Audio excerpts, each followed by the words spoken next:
Ahí va, perdonen que tardó un poquito más. No pasa nada, recién vi que llegó el de la 2. Bien, ahora pasé el link y ahora diría que esperemos Sí, ahí llegó el link. un minuto.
Bueno, ya tenemos unos 30 usuarios, diría que podemos arrancar si quieren.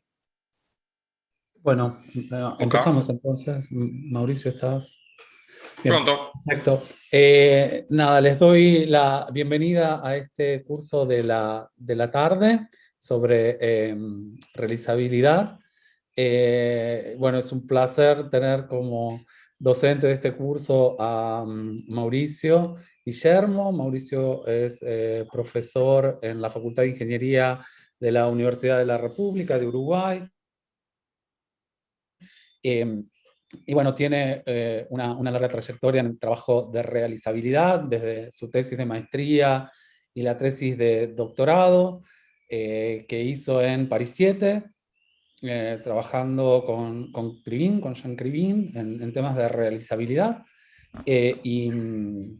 Bueno, creo que los detalles así, bueno, tiene proyecto de investigación en el tema, así que es una persona que creo que nos va a dar una óptima introducción a estos temas de realizabilidad. Así que sin mucho más preámbulos, los dejo con Mauricio.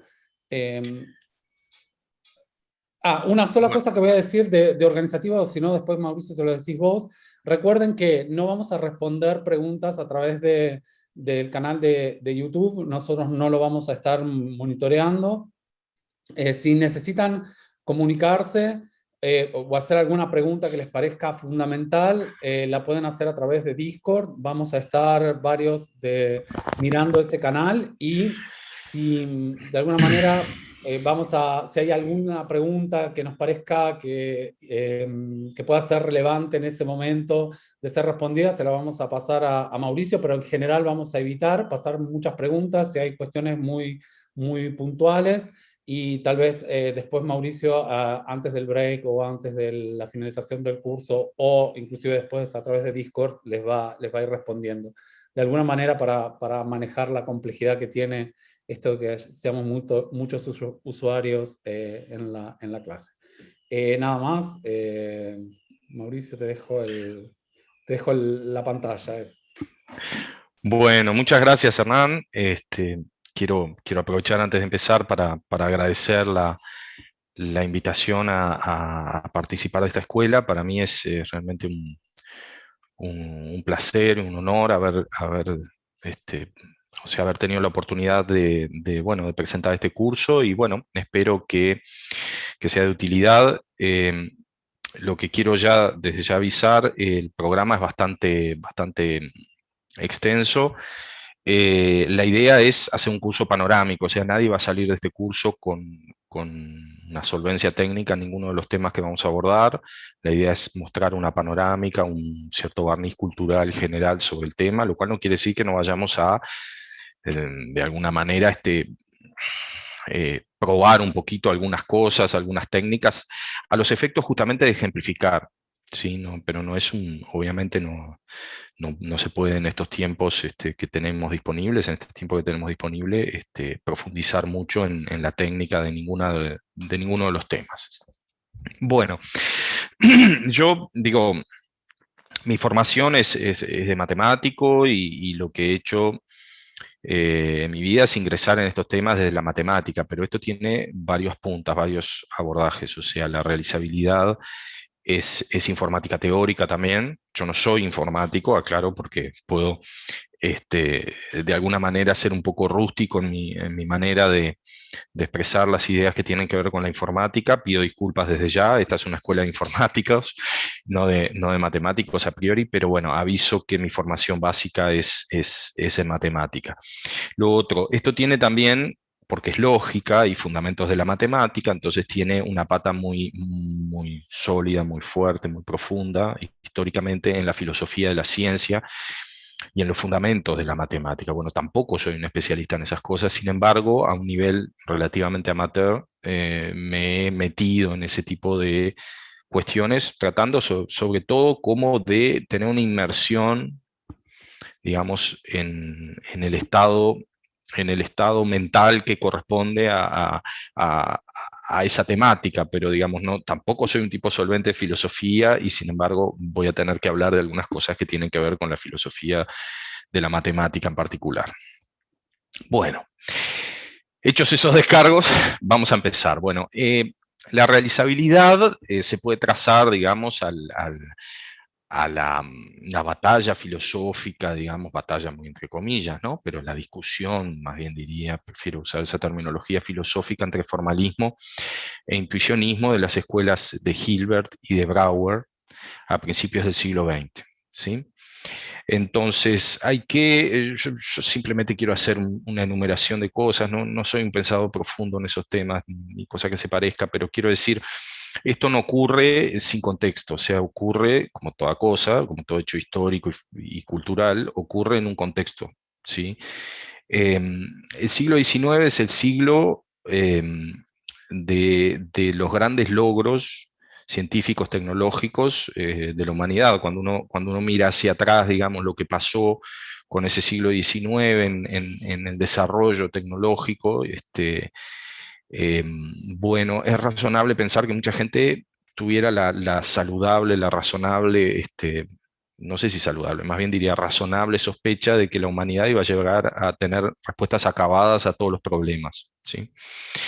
Y eso da lugar a una especie de programa radicalmente positivista que es el reduccionismo, que pretende justamente encontrar como explicaciones simples y rotundas, acabadas, que no dejen ningún problema abierto a todos los problemas del conocimiento. La matemática no escapó a eso, y dentro de ese contexto, el programa de Hilbert, del cual yo voy a hacer ese breve punteo, es un ejemplo de eso, ¿no? O sea, Hilbert, bueno, arma su programa, su visión, su idea de hacia dónde tiene que ir la matemática, que además incluso en un congreso famoso del 900, él presenta una lista de problemas, de grandes temas, de grandes cosas en las cuales se tiene que dedicar la matemática en el futuro, ¿no? Estamos hablando de alguien que de alguna manera en la comunidad matemática del momento fungía como una especie de gran gurú, de persona lúcida y capaz de ver el futuro, que estaba con una cultura matemática muy vasta, que estaba tratando de decir, bueno, es hacia ahí, hacia donde hay que ir, ¿no? Entonces, el programa de Hilbert lo que plantea es lo siguiente. Ya veníamos desde un mojón muy importante, que era la teoría de conjuntos de Cantor, ¿sí? Yo no sé si todos tienen presente eso, pero digamos antes de la teoría de conjuntos, las disciplinas matemáticas como que no se veían como parte de una unidad conceptual. cada disciplina estudiaba sus objetos, yo qué sé, el análisis lidiaba con los espacios de funciones y la geometría, y la teoría de los números reales como gran paradigma, como bloque, digamos, fundacional de su teoría. Después, por otro lado, está la aritmética, donde, bueno, se trabaja esencialmente sobre lo discreto, sobre la estructura de los números naturales, la combinatoria, los conteos, bueno, en fin, las probabilidades finitas, todo ese tipo de cosas. Y bueno, y otras teorías, ¿no?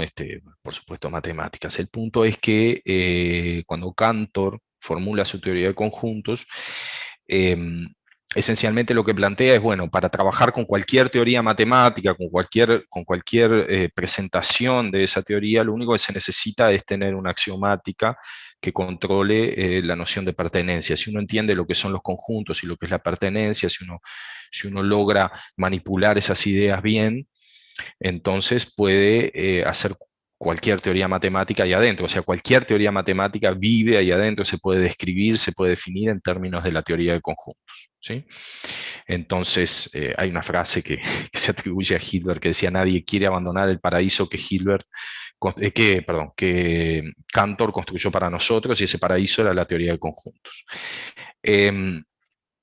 Pues bien, entonces, por otro lado están los trabajos de Frege, los trabajos de lógica formal que empiezan a plantear de alguna manera que además esa teoría de conjuntos se puede describir con una gran precisión, elaborando lenguajes, que se sepa exactamente cuando una sentencia tiene sentido o no tiene sentido. Uno de los grandes problemas de la lógica, después vamos a volver a eso, preguntarse qué tiene sentido decir, porque digamos el lenguaje en general, el lenguaje natural, por ejemplo, es muy liberal en sus reglas de construcción, y uno puede decir cosas que no tengan absolutamente ningún sentido. Bueno, entonces se trata un poco de disciplinar ese lenguaje mediante reglas de construcción, de frases, y de dar una noción de demostración que sea independiente de la semántica, porque, o sea, la semántica es la interpretación que uno hace de las cosas, ¿no? Entonces, la idea es, si yo necesito saber qué cosas son verdad en los naturales para demostrar teoremas sobre los naturales, en el fondo hay una circularidad en eso, porque si estoy tratando de demostrar teoremas es porque quiero conocer los naturales, porque no son un a priori, digamos. O sea, por lo menos el conocimiento de la teoría de los naturales no es un a priori. Entonces, se empieza a tratar de entender cuál es la noción de demostración, de deducción lógica, etc. Entonces, lo que dice Hilbert es esencialmente, bueno, pero si todo al final se trata de escribir frases finitas y de manipular lenguajes para hacer demostraciones, de dar reglas de construcción de demostraciones, de construcción de frases, etc., todo eso se puede expresar bien. De alguna manera se puede expresar bien dentro de la aritmética, porque de última esos lenguajes se pueden codificar mediante números enteros, ¿sí? Entonces, él lo que plantea es, bueno, hagamos una matemática de una vez por todas, una matemática bien hecha, construyamos una aritmética que sea suficientemente confiable. Eso quiere decir que esa aritmética sea completa, o sea, dada cualquier sentencia que tenga sentido sobre los naturales, siempre se tiene que probar la sentencia o la negación de la sentencia. O sea, ahí lo que está es un poco la idea de la semántica, ¿sí? Cuando Tarski define su noción de modelo, la noción de verdad es completa en el sentido tarskiano, digamos. O sea, un modelo cumple o no cumple una propiedad. Bueno, lo que Hilbert quería es que eso se reflejara en la teoría, es decir, que las demostraciones zanjaran todas las preguntas sobre la teoría, ¿no? Llegar a una teoría completa que caracteriza de alguna manera qué es la verdad de los números naturales. Ese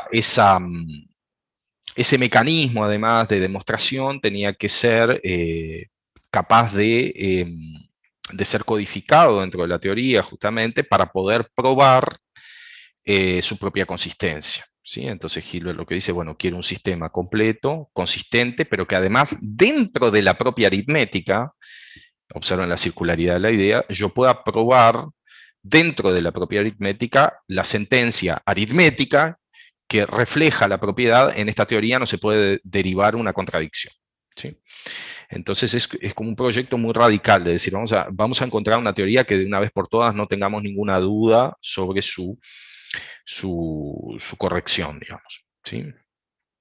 Entonces, bueno, esto es un poco lo que yo comento acá. No sé si hay alguna cosa que bueno, para poder probar la consistencia y la completitud de las teorías abstractas mediante pruebas finitistas. Sí, Hilbert usaba mucho esa idea de finitista. Finitista, lo que quiere decir en esa intuición, después eso se formaliza en la aritmética. Uno podría decir lo finitista es lo que tiene que ver con las funciones primitivo-recursivas típicamente, ¿sí? Para los que hayan visto algo de eso al respecto.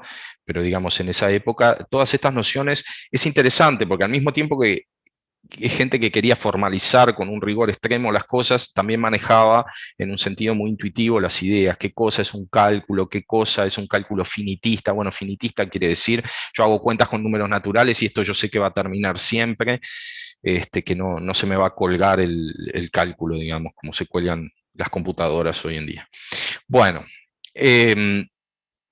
bueno, y eso, y plantea el objetivo de probar su propia consistencia. Bueno, y allí aparece la crítica de Brouwer al respecto. Este es un matemático que plantea, digamos, un poco como una imposibilidad esencial, digamos, a poder llevar a cabo el programa de Hilbert. O sea, lo que plantea Brouwer es, bueno, los objetos matemáticos, un poco lo que yo escribí acá, ¿no? Son construcciones de la mente humana que están despegadas del lenguaje y de sus leyes. Uno no puede someter el pensamiento, la creatividad matemática, las intuiciones al rigor del lenguaje.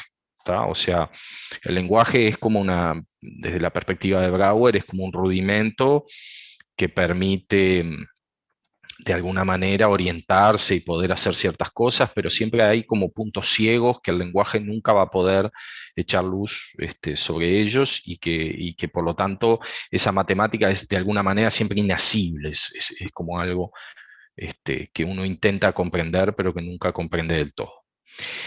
Entonces, bueno, el paradigma reduccionista no hablemos y él argumenta a favor de la incorrectitud de los métodos formales, explicitando justamente mediante ejemplos,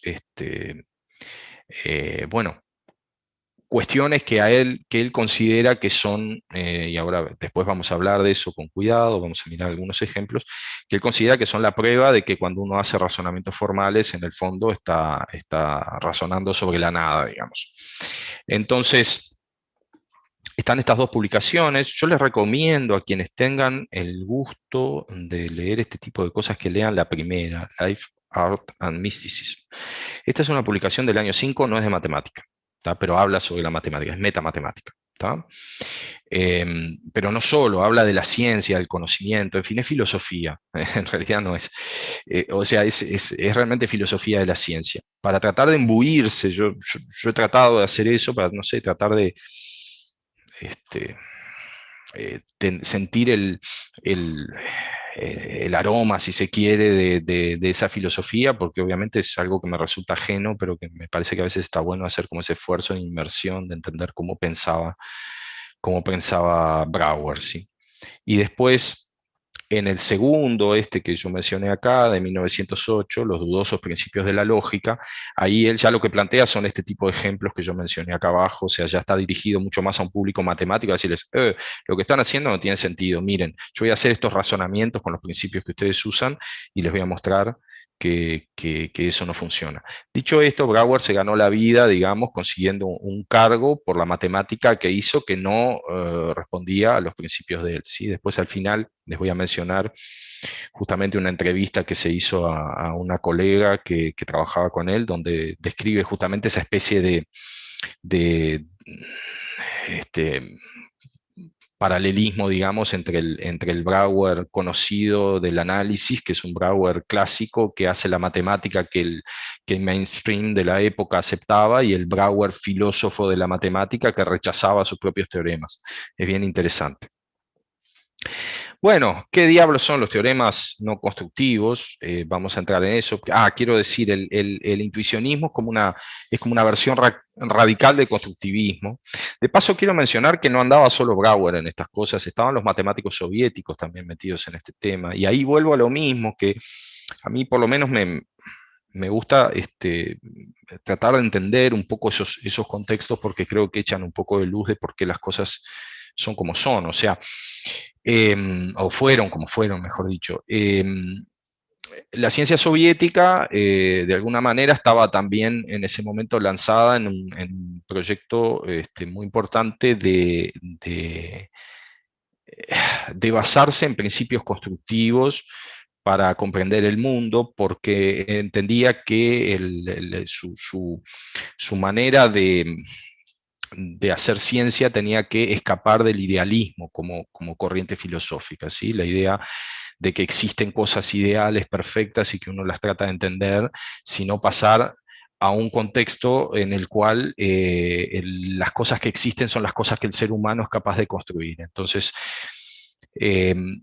yo creo que de alguna manera eso también debe haber sido, esto lo estoy diciendo casi que a nivel intuitivo nada más, digo, pero creo que eso debe haber influido bastante también en que en ese momento y en ese lugar se diera un impulso tan grande al constructivismo en matemáticas, ¿sí? Y está el caso de Kolmogorov, de quien vamos a hablar, que es conocido por la teoría de la probabilidad, que también fue un lógico muy importante, un lógico constructivista. Bien, disculpen si a veces me voy un poco por las ramas y me adelanto y vuelvo para atrás, pero digo, a veces creo que esos comentarios conviene adelantarlos para entender en lo que nos estamos metiendo, porque digo, bueno, teoremas no constructivos. ¿Cuál es la cuestión? Bueno, cuando uno prueba la existencia de algo en matemática clásica, en la que estudiamos en la secundaria, en la universidad, en los cursos generales de matemática por lo menos, bueno, uno tiene siempre a disposición los razonamientos por absurdo, las pruebas por casos y cosas por el estilo, ¿sí? Fíjense esta prueba, por ejemplo. Existen irracionales A y B, tales que A a la B es racional, ¿sí? Teorema.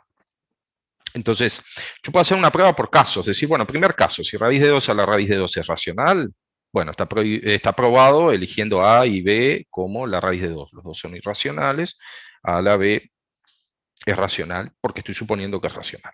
Pero si fuera irracional, todavía lo puedo elevar a la raíz de 2, y eso es como elevar raíz de 2 al cuadrado, que da 2. ¿De acuerdo? Entonces, bien, hice la prueba. No me pregunten quiénes son A y B, o sea, yo no construí ningún A ni ningún B que cumplan esa propiedad. O sea, si alguien necesitaba realmente un A y un B que cumplan eso, lo único que puede hacer es decir, sean A y B irracionales tales que A a la B es racional, pero no sabe nada sobre esos irracionales excepto la existencia. Y eso es todo lo que le da esta prueba al respecto, ¿sí? Entonces, para aceptar esta prueba por casos, basta con aceptar el principio del tercero excluido para esa propiedad P, o sea, P de raíz de 2 a la raíz de 2, o bien no P de raíz de 2 a la raíz de 2, donde P de X significa X es racional, ¿sí? Entonces, si yo acepto que esa fórmula es cierta, bueno, de ahí se deduce esto. Bueno, y eso en lógica clásica, por supuesto, siempre es cierto. Pero la prueba claramente no construye. O sea, eso el clásico y el intuicionista van a estar de acuerdo en que esta prueba no dice quién diablos pueden ser A y B, ¿no? Bueno, hay un teorema, en este caso, el teorema de Gelfond-Schneider, que prueba que si X e Y son algebraicos, e Y es un irracional, bueno, con esas hipótesis, ¿no? Distinto de 0, distinto de 1. Lo importante es que raíz de 2 puesta en lugar de X y de Y van a satisfacer las hipótesis. Entonces, X a la Y es trascendente, ¿no? Entonces, bueno, eligiendo X e Y como la raíz de 2,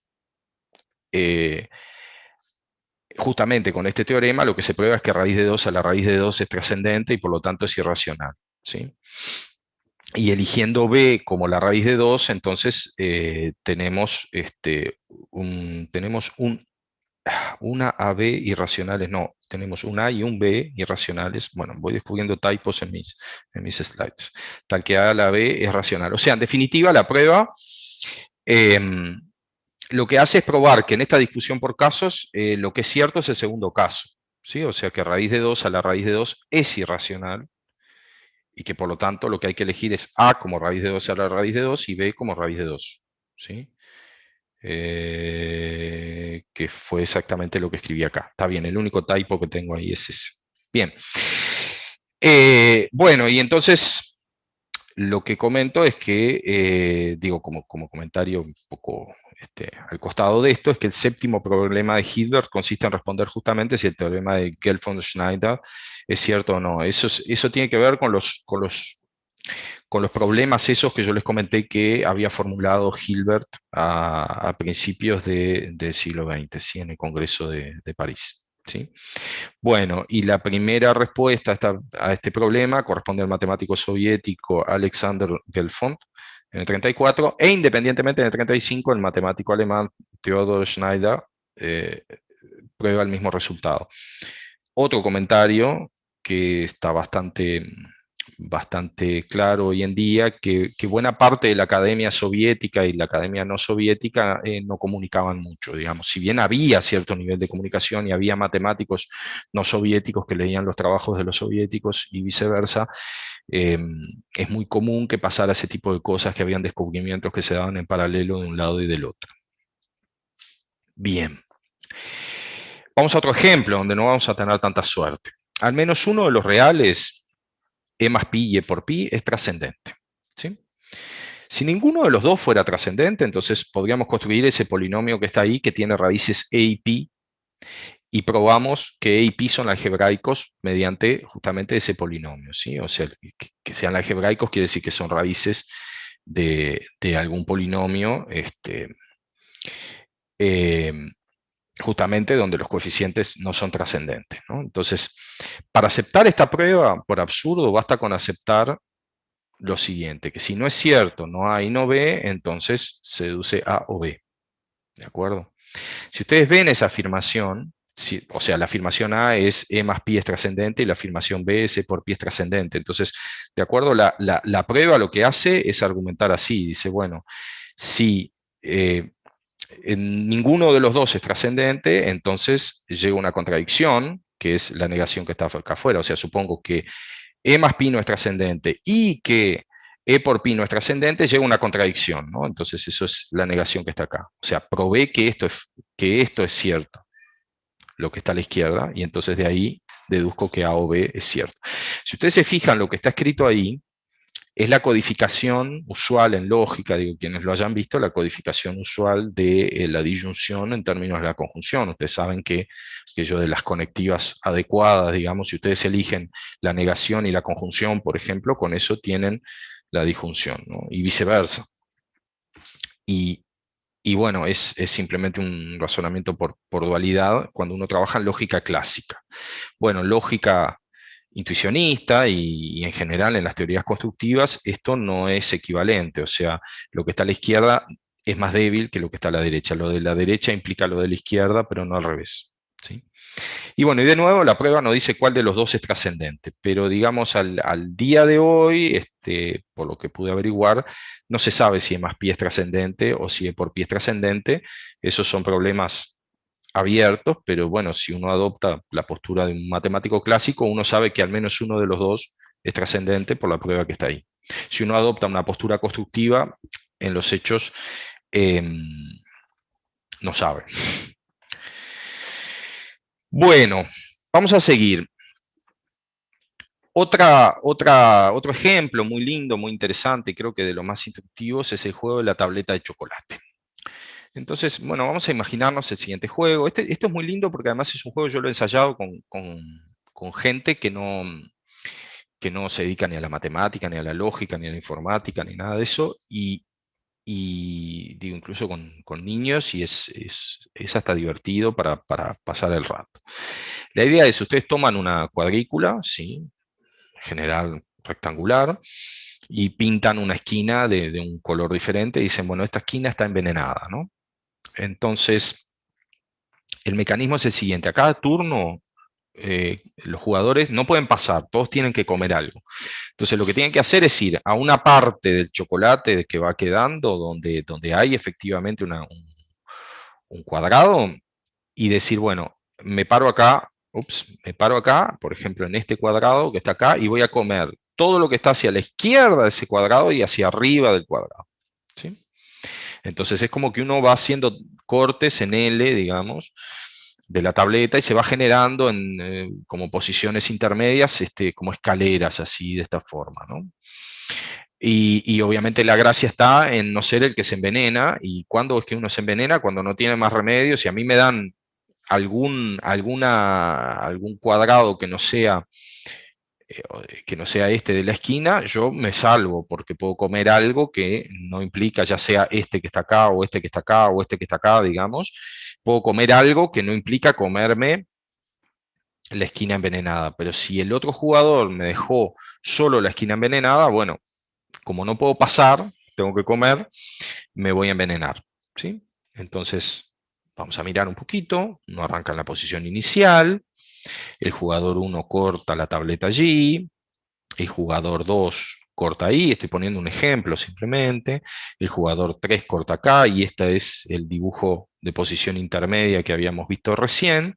Perdón, el jugador 3, el jugador 1, hay dos jugadores, es la jugada 3, digamos, a cargo del jugador 1. El jugador 2, por ejemplo, corta acá, el jugador 1 corta acá, el jugador 2 corta acá, el 3, simplemente dibujé una partida posible, ¿eh? Bueno, el jugador 2, creo que dije otra vez jugador 3, bueno, es módulo 2, ¿de acuerdo? Cuando diga jugador 3 es el 1 y cuando diga jugador 4 es el 2, etc. Bueno, y en definitiva, acá el que murió es el jugador 1, porque es el que le quedó solo la esquina para comer y no tiene más remedio que comer. Y bueno, el que se salvó fue el 2. Teorema, no constructivo. El primer jugador tiene una estrategia ganadora para el juego de la tableta de chocolate, ¿sí?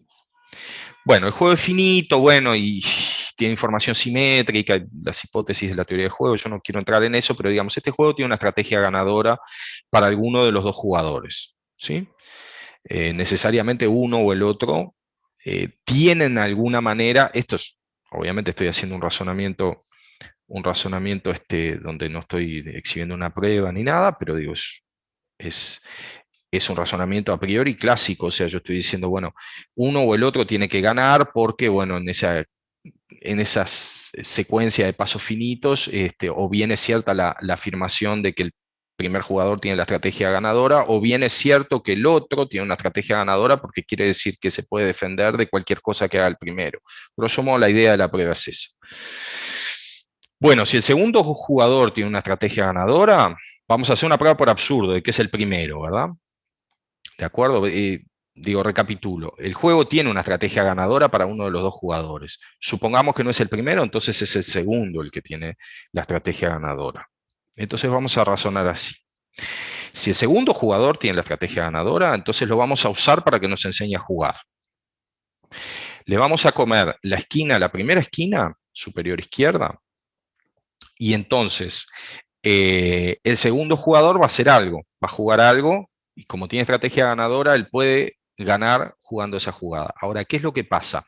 Si yo tuve la precaución de comer solo la esquina superior izquierda, entonces yo podría haber empezado a jugar en la posición que me deja la tableta el jugador 2, luego de jugar él, ¿sí?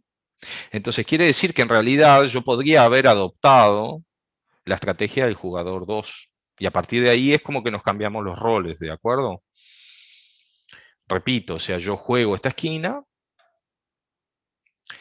el otro jugador viene y corta acá, y entonces ahora yo digo, pero eso yo lo podría haber hecho en la primera jugada al empezar. Entonces, si yo adopto ese punto de vista idealista, digamos, de decir, bueno, si la estrategia existe, yo podría jugarla, entonces yo puedo argumentar perfectamente que tengo una estrategia ganadora como jugador 1, que es, bueno, arrancar de esta posición tiene que existir, es la respuesta a esta jugada, bueno, entonces yo arranco por acá y tengo estrategia ganadora. Y eso es absurdo porque los dos no pueden tener una estrategia ganadora, ¿sí? Entonces, bueno, acá estoy explicando justamente eso.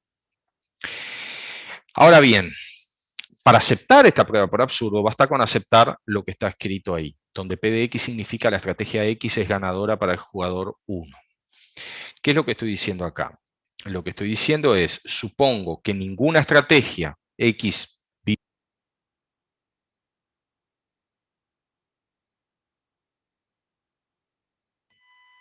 se me había ido, a veces se apagan los auriculares. el jugador, les decía, X vive en un espacio donde están las estrategias, bueno, no sé, eso se podría haber codificado, por ejemplo, como funciones recursivas, no importa dónde, pero hay un espacio donde viven las estrategias. Entonces, P de X significa la estrategia X es ganadora para el jugador 1. Si yo supongo que el jugador 2 tiene estrategia ganadora, entonces eso quiere decir que estoy suponiendo que para todos los X, 1 no tiene estrategia ganadora, o sea, X no es estrategia ganadora para el 1, es decir, la parte de esta hipótesis que está adentro de la negación. Pero como estoy llegando a un absurdo, lo que quiere decir es que esto es falso. Pero si esto es falso, entonces lo que yo digo es que existe un X que cumple P de X, ¿de acuerdo? Con un razonamiento clásico. ¿Sí? Si ustedes se fijan, estas dos fórmulas, esta es la codificación del existencial en términos del cuantificador universal. Y en el fondo es muy parecido a la idea de la conjunción y la disyunción, porque uno puede pensar el existencial como una disyunción infinita y el universal como una conjunción infinita. Así que en el fondo es la misma idea, es la negación, es razonamiento por dualidad, la negación de la conjunción de todas las negaciones da la disyunción. Pero eso es un razonamiento clásico, ¿sí? Y ese es el punto. Y fíjense qué interesante, porque la prueba no da ninguna estrategia para jugar primero y no morir envenenado. Solamente dice, si tú conocieras una estrategia para el jugador 2, podrías ganar. Yo te enseño a ganar, es muy fácil, hacer lo mismo que el jugador 2. Pero justamente estamos probando que el jugador 2 no tiene estrategia. O sea, es totalmente vicioso el razonamiento, circular. O sea, yo casi que me hago bragüeriano cada vez que cuento a alguien este ejemplo. Estoy a punto de hacerme intuicionista. ¿Sí? El punto es, ¿para qué estoy probando el teorema? Para mí el punto clave es ese. Si yo estoy necesitando realmente construir una estrategia para jugar este juego, la prueba, sinceramente la prueba clásica no me da nada, pero absolutamente nada. No me permite avanzar un ápice en la resolución del problema. Si yo lo único que quiero es tener una solución teórica ideal de ese problema, y bueno, puedo confiar en los principios de la lógica clásica, yo creo que son confiables y que hay mucha ciencia muy buena que está fundada en eso, pero eso no quiere decir que permita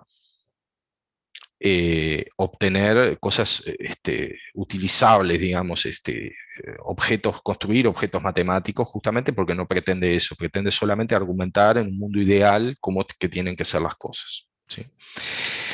Ahora bien, si buscamos que las demostraciones nos den cálculos efectivos, entonces hay que ser más exigentes para demostrar disjunciones y cuantificadores existenciales. ¿Sí? Entonces, les presento a David Gale, o sea, la imagen de David Gale. Este fue un matemático y economista, especialista en teoría de juegos, que trabajó en la Universidad de Berkeley. ¿Sí? Y les quiero mostrar algo que me parece muy divertido y que de paso permite hablar de cosas de teoría de juegos que en un rato vamos a estar conversando. Bueno, un rato no hoy, pero luego. Déjenme ver. Voy a compartir ahora la página web de alguien que programó el juego Chomp, que se llama o sea, en inglés le llaman el Chomp. ¿Sí? Entonces, ahí va. ¿Sí? Ahí tienen alguien que, mejor dicho, alguien se tomó el trabajo de poner en línea este juego para que uno vea cómo funciona. Les quiero avisar, después me di cuenta de que todas mis tabletas estaban el cuadrado envenenado distinto al de acá. Es lo mismo, nada más que ahora todo se juega arriba y a la derecha, las esquinas están acá, y el cuadradito envenenado está a la izquierda abajo. ¿Sí?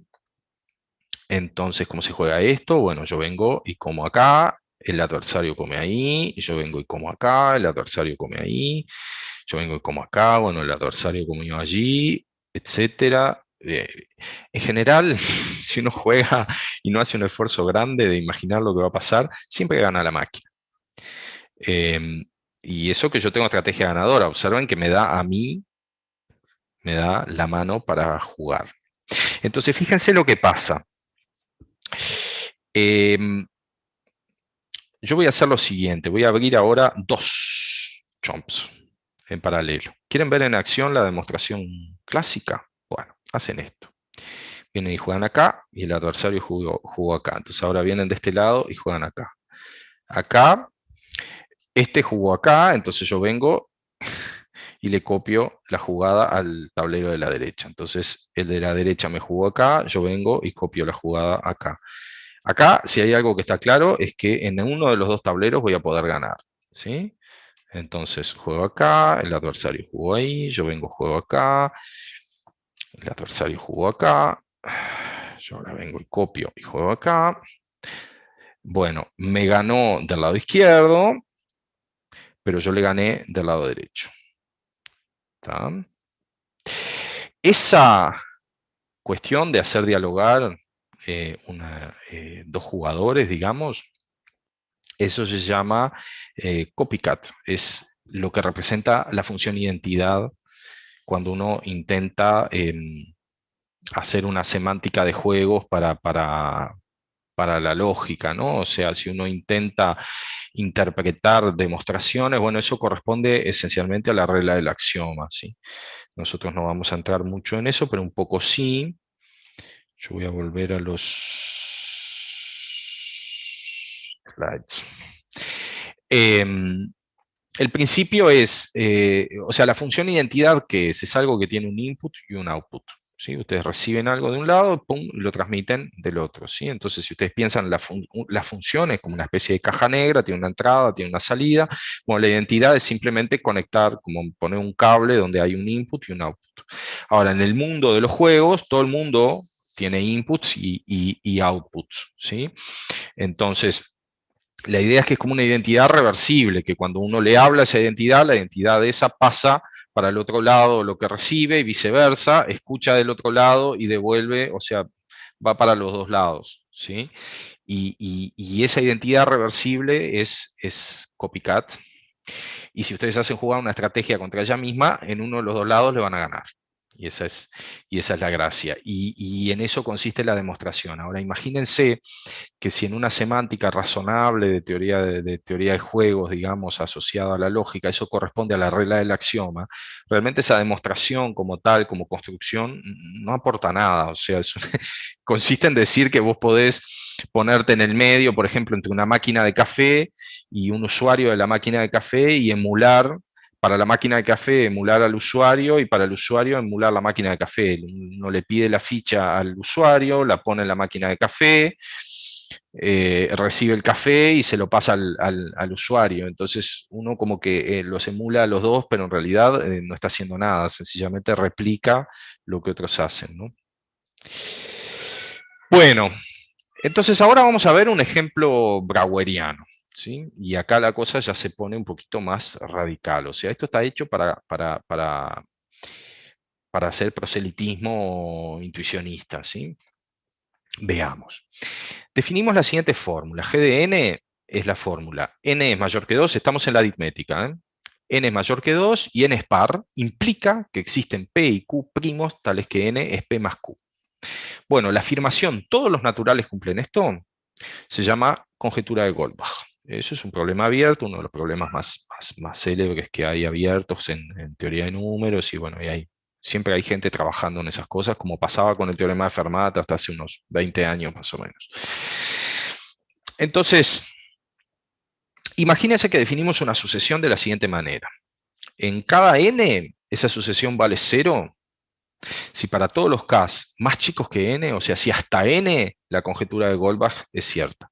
¿Sí? ¿De acuerdo? Yo lo que estoy acá es enunciando la conjetura de Goldbach acotada, digamos, la versión acotada de la conjetura de Goldbach. Entonces, ¿qué sucede?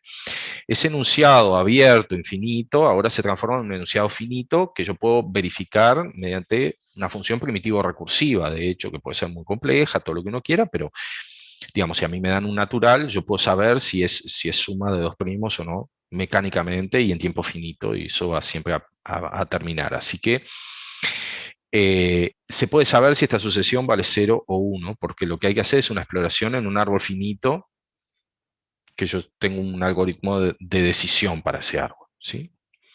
Bueno, pero entonces yo tengo una sucesión perfectamente definida, computable, o sea, los constructivistas miran esto, ¿sí? Brouwer, Kolmogorov, todo el mundo se pone de acuerdo de que eso es una definición perfectamente razonable de un objeto matemático. Entonces uno dice, bueno, pongo esto en una expresión decimal, 0, a sub 0, a sub 1, a sub 2, etc. Bueno, y eso representa un número real, son infinitas cifras. Bueno, si pudiéramos probar de forma constructiva que el número real, representado el número real alfa, representado por esta construcción, es o bien 0 o bien diferente de 0, entonces tendríamos un proceso de decisión para resolver la conjetura de Goldbach. Nada mal, ¿no? O sea, al principio compro. O sea, está bueno. Ahora, uno diría, bueno, entonces es razonable, de todas maneras, o sea, esto no prueba, dado que la conjetura de Goldbach no se probó, eso no prueba que necesariamente sea falso alfa igual 0 o alfa distinto de 0, o sea, que yo no pueda postular esa afirmación. ¿Tá? Pero, pero de hecho esto se puede hacer para cualquier fórmula g de x. Y les comento, digo, si no lo han visto, existen fórmulas indecidibles en la aritmética. De hecho, bueno, Gödel, de quien vamos a hablar más adelante, probó que existen fórmulas indecidibles en la aritmética. ¿Sí?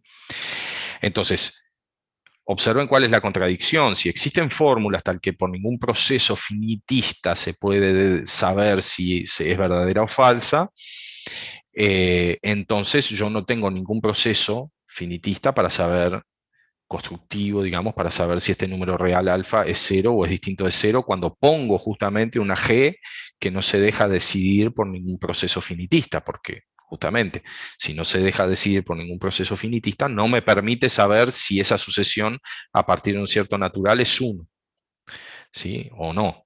Observen que la conjetura de Goldbach es cierta solo si esto es 0, y si la conjetura de Goldbach es falsa, a partir de un cierto lugar, la expresión decimal, a partir de ahí vale 1. ¿Sí?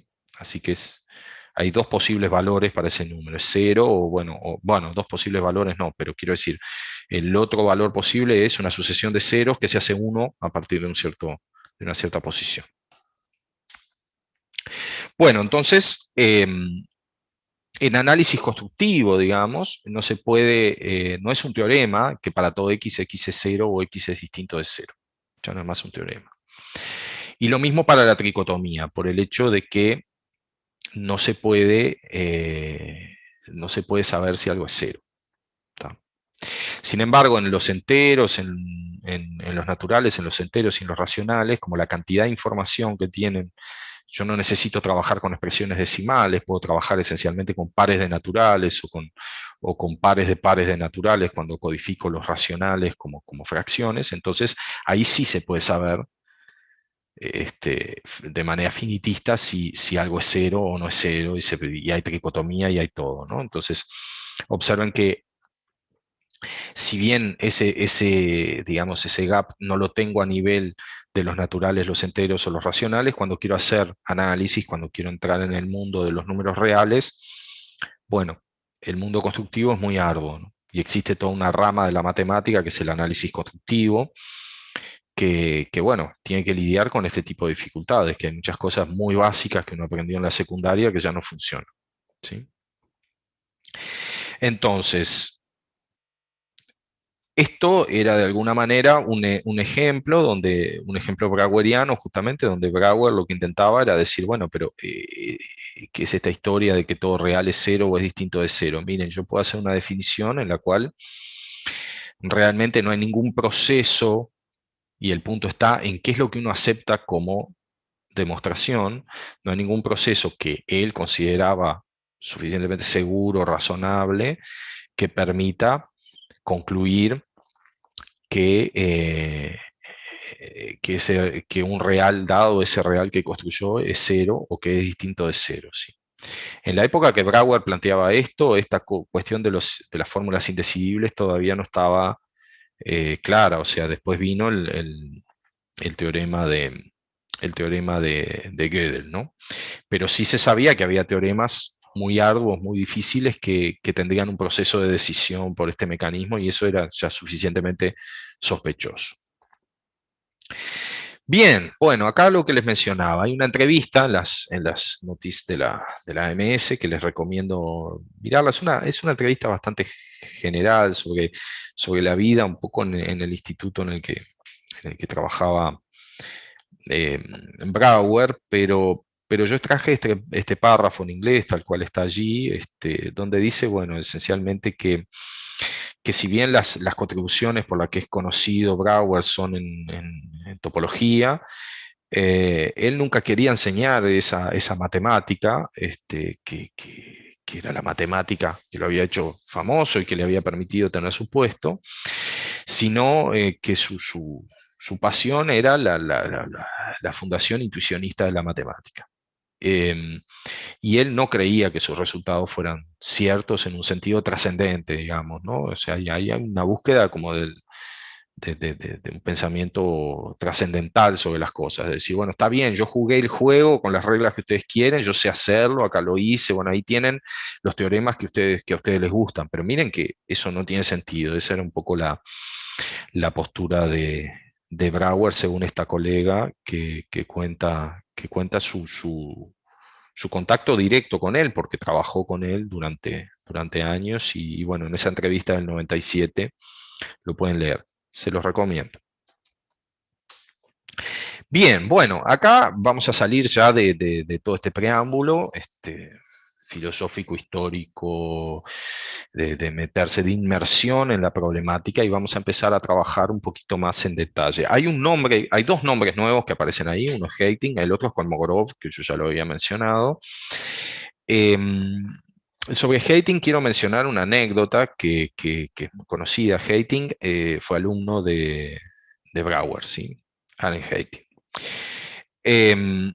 Hating fue sin dudas un matemático intuicionista que trabajó mucho en divulgar y en comprender las ideas de Brouwer, que son ideas también que están muy encapsuladas dentro de esa cuestión mística, filosófica, que mezclaba distintas cuestiones, ¿no? Porque también hay, como, bueno, como él mismo dice, una cuestión mística en esta visión que él tenía de las ciencias.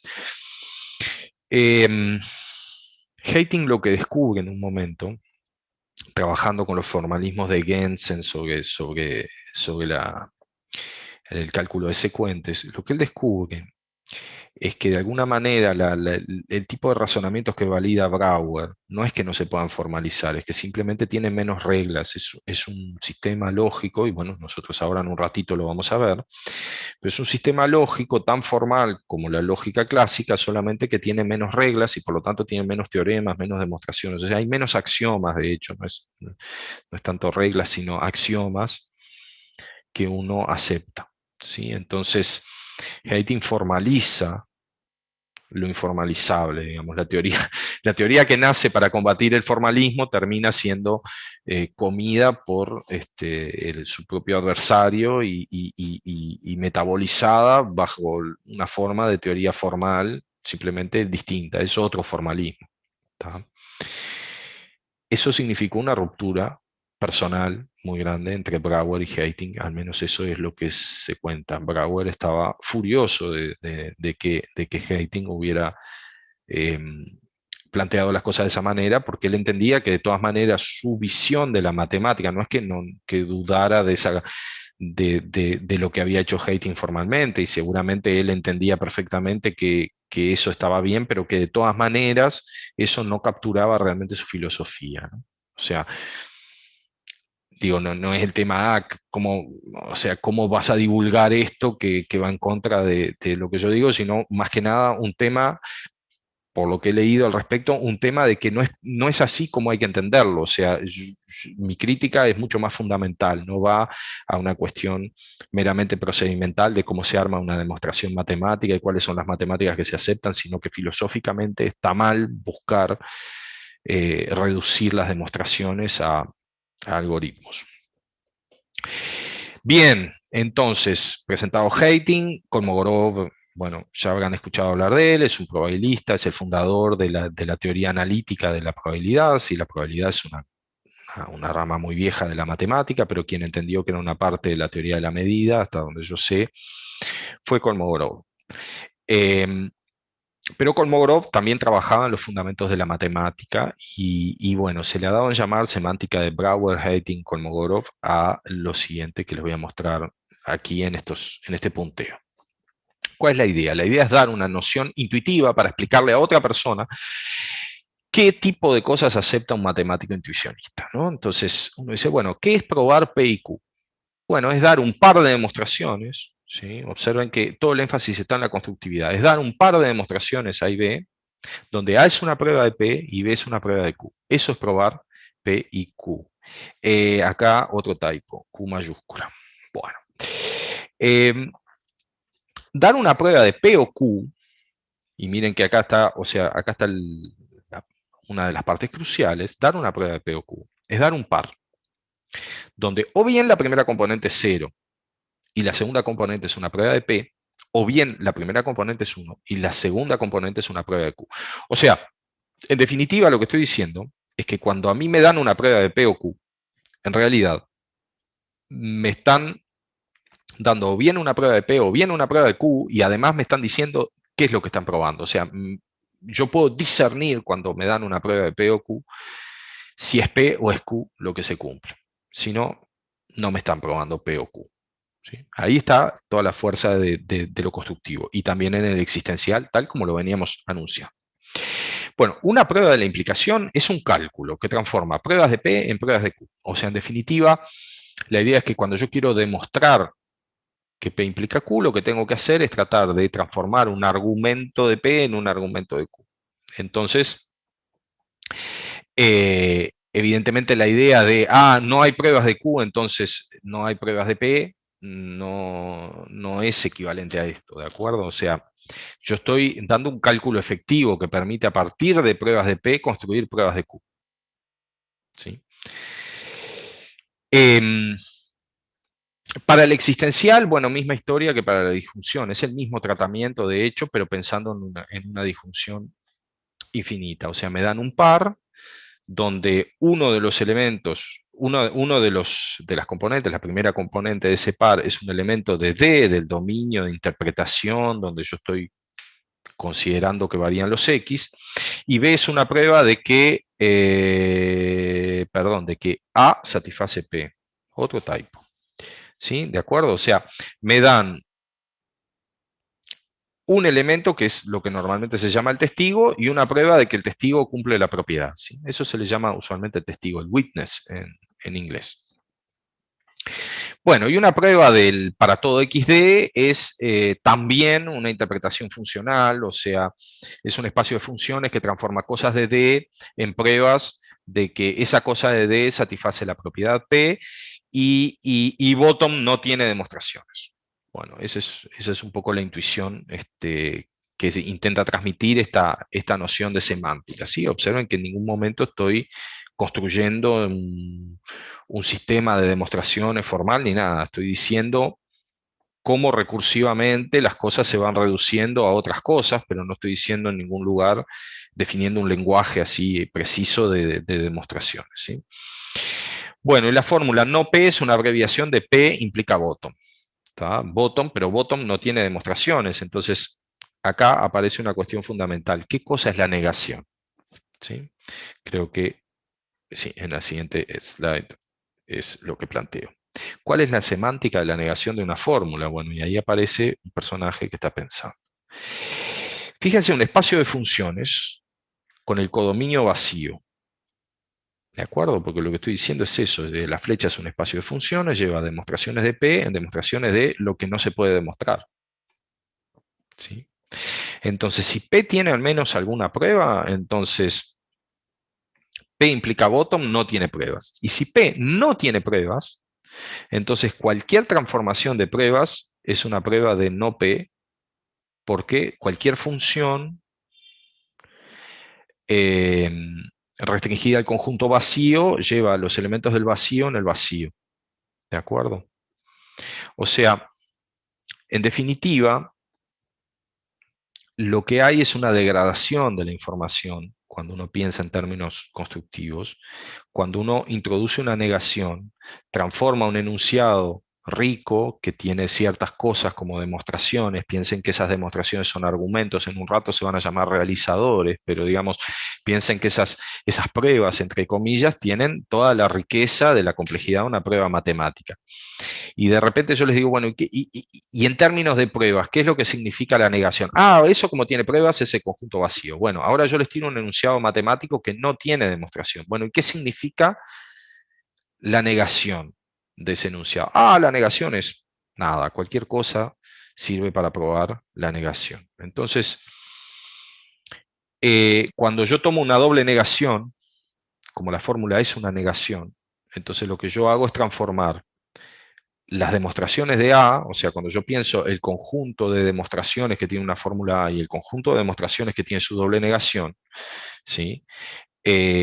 La doble negación no tiene información. O sea, si A no tiene demostraciones, entonces no A es simplemente el conjunto vacío, pero si A tiene demostraciones, no A se transforma en cualquier cosa, cualquier función. ¿Sí? Si A es probable, no A es trivialmente probable. Cualquier función sirve para probar no A como transformación de pruebas. ¿Tá? Entonces, esto explica en gran medida esa asimetría que hay en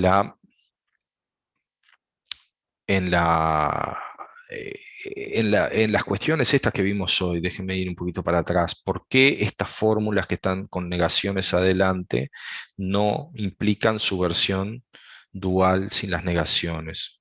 Antes habíamos visto esta. ¿Qué es lo que pasa? ¿Por qué esto no A y no B no implica A o B? Y bueno, porque acá perdí muchísima información en la interpretación intuicionista del significado de la fórmula, perdí muchísima información, porque hay una negación adelante. Las negaciones destruyen información. Bien,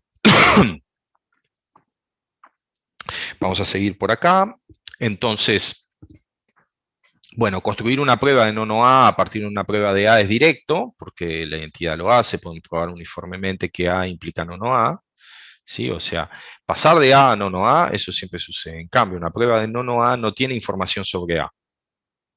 ¿Tá? De modo que no es posible probar que no A implica A sin conocer una prueba de A. Y ese es el punto. O sea, si yo quiero obtener una prueba de A partir de una prueba de no A, no tengo manera de hacerlo. ¿Tá? Bueno, ¿cuál es la semántica de la disjunción y del existencial? Bueno, a partir de una prueba de A o B es posible computar una prueba de una de las fórmulas de A o B, lo que yo les comentaba hoy. O sea, esto da una disciplina de demostración muchísimo más restrictiva cuando uno va a probar una disjunción. Y es importante ver que el principio del tercero excluido, por ejemplo, ya no tiene un argumento uniforme. Piensen ustedes que además, digo, ahora vamos a mirar un poco, bueno, tenemos ya la parte de realizabilidad, pero piensen que si yo digo que A o no A es un argumento, o sea, un axioma de la teoría, yo necesito de alguna manera construir un argumento uniforme que no dependa de A para poder decir que para todo A es cierto A o no A, digamos. ¿Tá? Y bueno, justamente no hay una prueba uniforme de A o no A, porque para saber eso tendría que saber si A es cierta o no, y eso depende justamente de la fórmula A. O sea, no hay una función, ¿sí? que me permita mecánicamente decir, cuando quieras probar A o no A, tenés que jugarte por probar A o por probar no A. ¿Sí? Y bueno, y la disciplina para probar existenciales es encontrar testigos. O sea, yo tengo que construir ejemplos de las cosas para poder probar que existen. Bueno, entonces vamos a hilar un poquito más fino. Si queremos hacer una teoría matemática con estas intuiciones, vamos a tener que decir qué cosa es un cálculo. Bueno, un cálculo es una noción a priori intuitiva que fue formalizada a posteriori. Y eso es importante porque mucha gente que se metió a trabajar en esto, como les decía, si bien estaban discutiendo sobre aspectos sumamente formales de la matemática, había ciertas partes que no entraban en el tipo de formalismos que hoy en día manejamos. Pero bueno, otros matemáticos llegaron a ese auxilio años después. La teoría de las funciones recursivas, que es bueno, una clase de funciones naturales, o sea, funciones entre los naturales, quiero decir, parciales. Bueno, está la teoría de Skolem en el 23 y en el 31 Gödel también trabajó sobre. Tienen el lambda cálculo de Church, que es la base de la programación funcional. Les cuento quienes hayan trabajado ya en programación funcional, bueno, ya lo deben saber mucho mejor de lo que yo les pueda decir, pero digamos, es la base de la programación funcional. Algunos lenguajes son Lisp, Haskell, Camel, etc. El principio de la programación funcional es que uno no programa con instrucciones, sino con funciones que las define con cierta sintaxis, cierto lenguaje, digamos, pero lo que está detrás de eso es un teorema de punto fijo, digamos, que es el que asegura la existencia de soluciones recursivas para ciertas condiciones, ¿sí? Y la idea es que todas las cosas que uno manipula en el lambda cálculo son expresiones del lambda cálculo. Cuando uno quiere escribir el número entero, el 4, bueno, entonces tiene que escribir un entero de Church, que es una expresión del lambda cálculo. Entonces, todas las cosas son funciones, ¿tá? Porque un lambda término es una función. Después vamos a mirar un poquito más, pero observen la analogía que tiene esto con la teoría de Cantor, en la que todas las cosas son conjuntos. De nuevo, digo, el lambda cálculo es una manera también reduccionista de presentar la programación, como Cantor, su manera de presentar la teoría de conjuntos como piedra angular de toda la matemática, digamos, ¿sí? La idea de, bueno, si nosotros sabemos escribir lambda términos, sabemos expresar todo lo que precisamos en computación, en informática. Otro comentario, breve comentario simplemente. Esta informática es una informática en un sentido muy formal, ¿verdad? O sea, estamos hablando de los años 30, no hay transistores, ni siquiera computadoras a válvulas. Lo más parecido en esa época a la computación es computación electromecánica, como cajas registradoras y máquinas sumadoras y ese tipo de cosas, sí. Bueno, ¿qué más? Máquinas de Turing, que es una máquina universal teórica. No sé si vale la pena entrar en muchos detalles con esto, pero es otro modelo también de computación teórica, y la lógica combinatoria de Fitch de 42, sobre la cual se inspiran varias cosas de las que vamos a ver más adelante en realizabilidad, ¿sí? Pero digamos, la idea es que los conceptos de cálculo formal son un poco posteriores a estas discusiones. Bueno, acá está lo que les comentaba hoy. Hating, alumno de Brouwer, formaliza la noción de prueba intuicionista. LJ es lógica intuicionista. Intuicionista en J es por el holandés, que se escribe en el idioma holandés, se escribe con J. Y LK es por clásica, ¿sí? K de clásica. Y bueno, Hating publica en el 30 las reglas formales de la lógica intuicionista en alemán, y bueno, ahí tienen una referencia por si quieren y pueden leer en alemán. Yo no sé leer alemán. Debe haber también traducciones al inglés, por supuesto, pero digo, no las he buscado, sinceramente. Les cuento entonces en unos minutos los formalismos de la lógica intuicionista, y hacemos una pausa y vamos, vamos después a retomar, después de unos minutos, con la segunda parte de esta charla inicial. Entonces, un formalismo posible es el de la deducción natural. La deducción natural se basa en la dualidad de introducción-eliminación, ¿sí? Hay otras maneras de presentar las cosas. Yo voy a presentarlo de esta manera. La idea es dar reglas donde hay un contexto siempre en la prueba. Este símbolo, que es esta T acostada acá, lo que quiere decir es que de la conjunción de todo lo que está a la izquierda se deduce lo que está a la derecha. Entonces la regla del axioma lo que dice es que si yo ya en el contexto, en gamma, ya tengo A, entonces pruebo directamente A, porque es una de mis hipótesis. Que si yo de ese contexto puedo probar A y puedo probar B, entonces puedo probar A y B. Que si puedo probar A, entonces puedo probar A o B, si puedo probar B, puedo probar A o B. Estas son todas las reglas de introducción. Esto es el lema de deducción esencialmente, o sea que si yo además de gamma asumo A y con eso pruebo B, entonces lo que probé es que A implica B, ¿sí? Y tengo una regla de introducción para top. Top representa lo que es cierto, digamos. Entonces, de gamma se deduce verdadero, independientemente de quién sea gamma. Y por otro lado, tenemos una columna de reglas de eliminación. Si yo probé A y B, entonces probé A. Si probé A y B, probé B. Si probé A o B, observen la eliminación de la disyunción. Si probé A o B, y si de gamma y asumir A puedo probar C, y de asumir B puedo probar C, entonces de gamma puedo probar C. ¿Sí? Entonces es como que em, de probar A o B, yo puedo deducir todas las cosas que se deducen asumiendo A y asumiendo B, digamos. Porque en realidad yo no sé de qué lado es que estoy haciendo la prueba. Si a priori yo sé que de gamma probé A o B, puede ser que necesite asumir A o que necesite asumir B para deducir C, pero lo cierto es que en cualquiera de los dos casos voy a poder concluir C. Y acá tengo, bueno, de gamma y la implicación, este es el modus ponens, es probablemente la regla más célebre de la lógica. Si yo probé A implica B y probé A, entonces de eso puedo deducir B. Y que de bottom se deduce cualquier cosa. Bottom es el falso, digamos, de la contradicción se deduce cualquier cosa.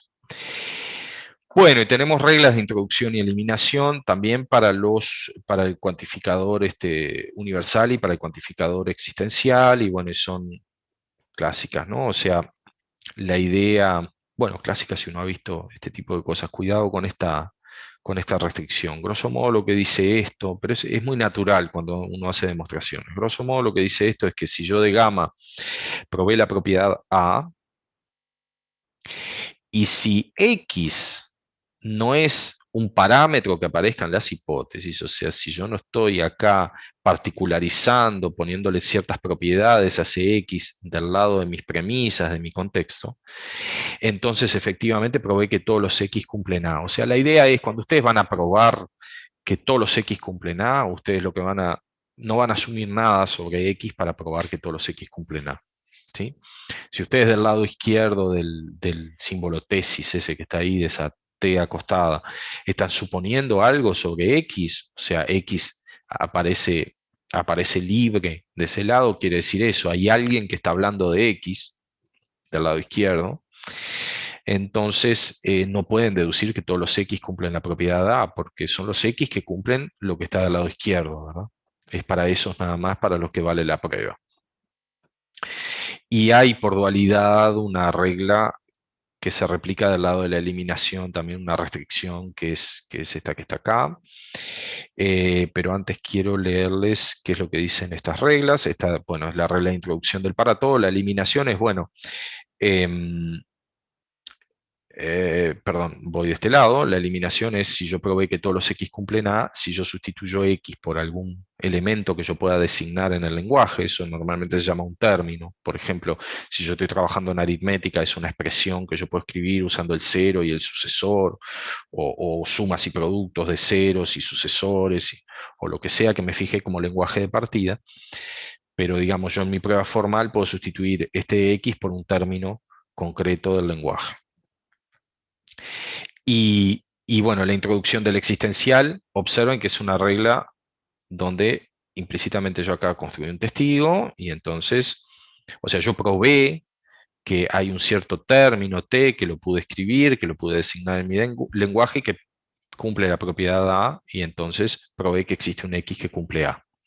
Y la eliminación lo que dice es que, bueno, si de gamma se prueba que hay algún X que cumple A y de gamma y la hipótesis A se deduce B, entonces de gamma se deduce B. ¿Sí?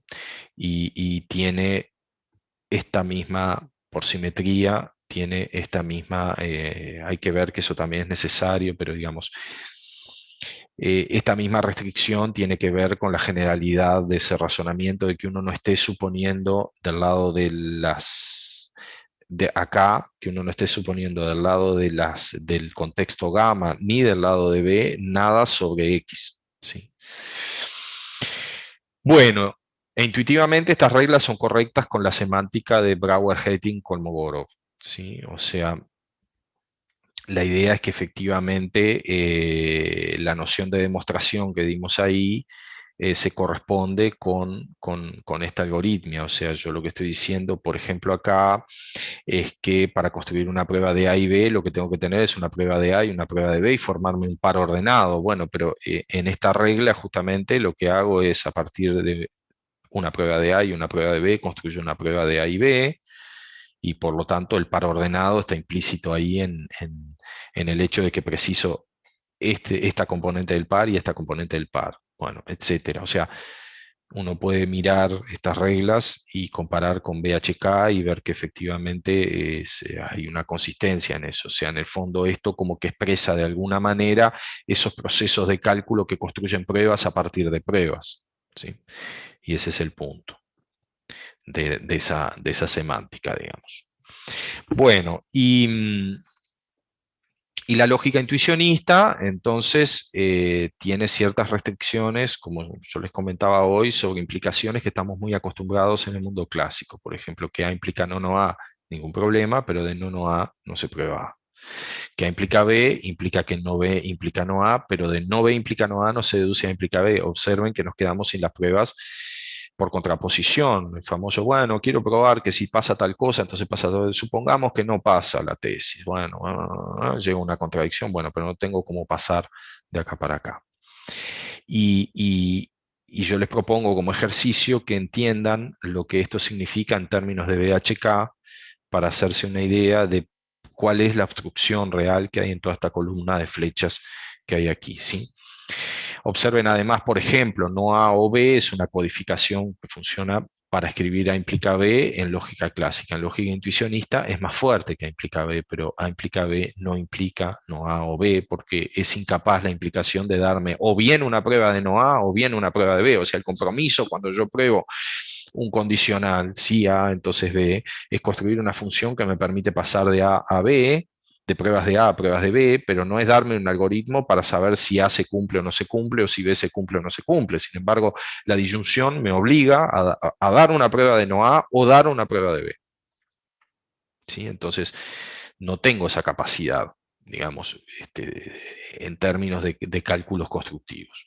Bueno, y siguen sentencias acá de todas cosas que fallan y que es muy importante como adquirir un cierto reflejo. Yo les diría, si les tuviera que transmitir una consigna, desconfíen de todas las cosas que dicen no, no sé qué, no sé cuánto, implica algo que no arranca con un no. O sea, mírenlo por las dudas porque ahí puede estar pasando algo raro desde el punto de vista intuicionista, ¿no?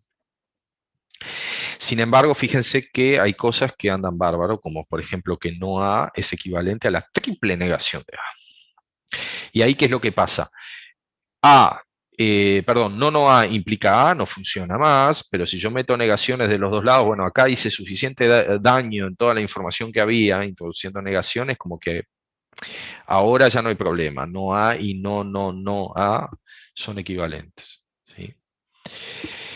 Bueno, y la lógica clásica se obtiene cambiando la regla que de falso se deduce A por la regla de no A se deduce falso implica A, que es lo mismo que decir que de no A, que si yo pruebo no A, entonces probé A, ¿de acuerdo? Porque no A es A implica bottom, entonces por la regla de introducción de la flecha, si yo probé no A, flecha bottom, lo que probé es no A, de hecho.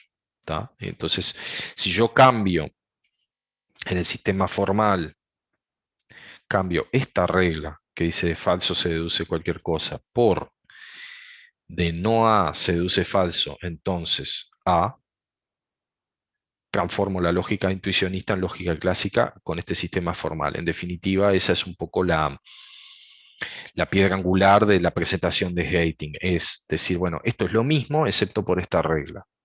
¿sí? O sea, es la lógica que usan todos los otros matemáticos, excepto que esta regla está como debilitada, digamos. ¿Sí? Entonces, eh, bueno, y después ya podríamos empezar con la realizabilidad de Clini, pero propongo que hagamos una pausa acá, que me parece un buen momento para hacerla.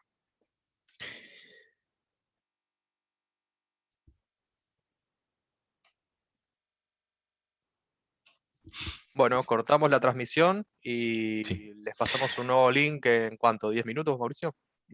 Ponele 10 o 15 minutos tal vez, porque Bueno, dale. venimos bien, estamos en la mitad de los slides. Bien, bueno, estén atentos al canal de TikTok.